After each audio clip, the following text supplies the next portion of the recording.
Okay, so this is the last lesson, I'm pretty sure, before I get back from Croatia.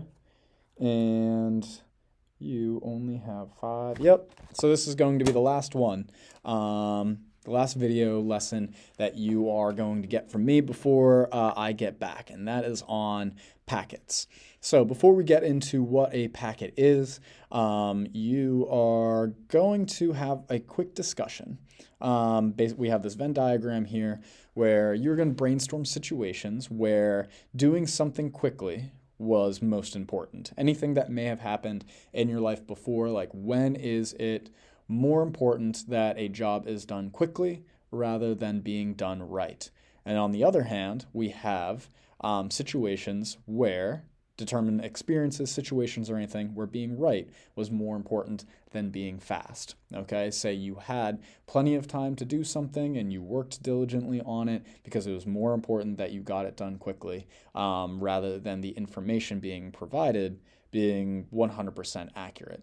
And then try to think of some situations where both speed and accuracy are needed. Okay, because today we're going to be working with a new internet simulator. All right, an internet simulator that kind of models some of the or one that is modeled after some of the constraints that are actually, some of these things that actually exist in the internet. In earlier internet simulators, I mean, you were basically able to communicate with each other pretty frequently, or freely. Not free. Well, yeah, frequently, sure, but freely is the word that I would more rather use. So this updated internet simulator, again, you go to lesson 5.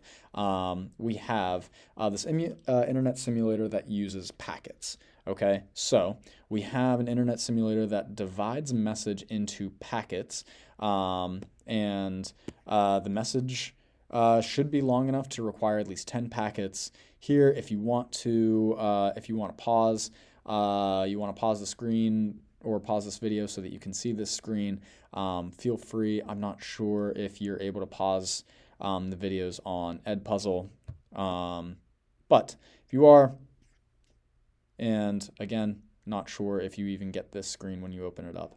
But yeah, so this internet simulator, again, you open it up and it looks very similar to the other internet simulators that you have used before. So go ahead, join, and what we see here is that we actually have a limit. We have a limit on the number of bits that are able to be transmitted. Okay, so we can already see that without any sort of message being written here at all, already 16 of our 80 bits are being used. All right, and that's being used by the metadata. All right, so we can see that there are 16 bits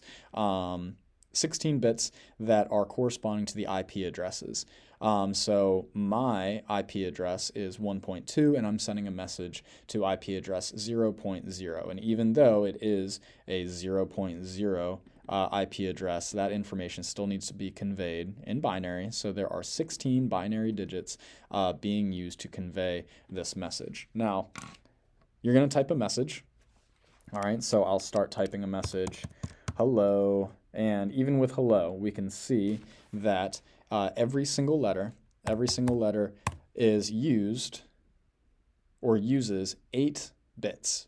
All right, it uses 8 bits. All right, think about our ASCII chart. So 8 bits, 256 available characters that can be used. I even wonder, there we go. Yeah, all right, so we have different symbols that can even be used on here that have different binary representations. All right, and those all correspond to the ASCII table and everything.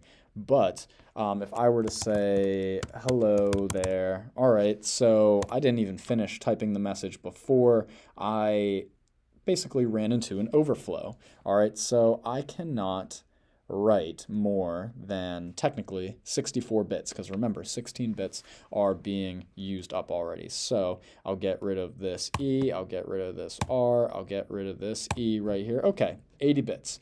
So I can send this message right there, but I need to use, now, I mean, we can see hello the whatever. All right, that's fine. If I wanted to add on to that, I could certainly do that. But there's also a different way that we can convey our messages. So if I want to say hello there, all right, I'm going to add a packet. All right, I'm going to add a packet, and I'm going to finish my message. All right, so it did take an additional 16. All right, so 16 bits were used up, but now these messages can be sent. All right, they can be sent sort of concurrently. They can be sent at the exact same time. All right, so there we go. These are the two messages that are getting sent. Hello, the air. Hello there. All right, and so now those messages get sent at the exact same time. All right, because I added a packet, and then those packets get sent to one another. All right, so your first activity is going to be, creating messages and seeing how long of messages you are able to do. So first thing you're going to do is you are going to open up that new internet simulator. You're going to join a different router than your partner. Okay, so let's just split up into groups of 2. Ask your partner for their IP address, and using only the simulator, have a conversation about these topics. Or they don't necessarily need to be these topics, but here are some suggestions: your favorite movie, favorite band or artist, one superpower you wish you had. If you want to talk about that bogus mall law where I guess you're not allowed to be there after 3 p.m. on Fridays or Saturdays, feel free to talk about that. Whatever, I'm not going to be there. So feel free to talk about whatever you want. So try to discover every way that the simulator is different from last time. Okay, so that would be covered here in this slide 72, in terms of what changed. Obviously, I gave you a little bit of a demonstration about how it worked. But the idea here, obviously, is that we have to sort of chunk up our messages because there are limitations to the amount of information that can be sent at one time. All right, the information that can be sent at a single time is not limitless.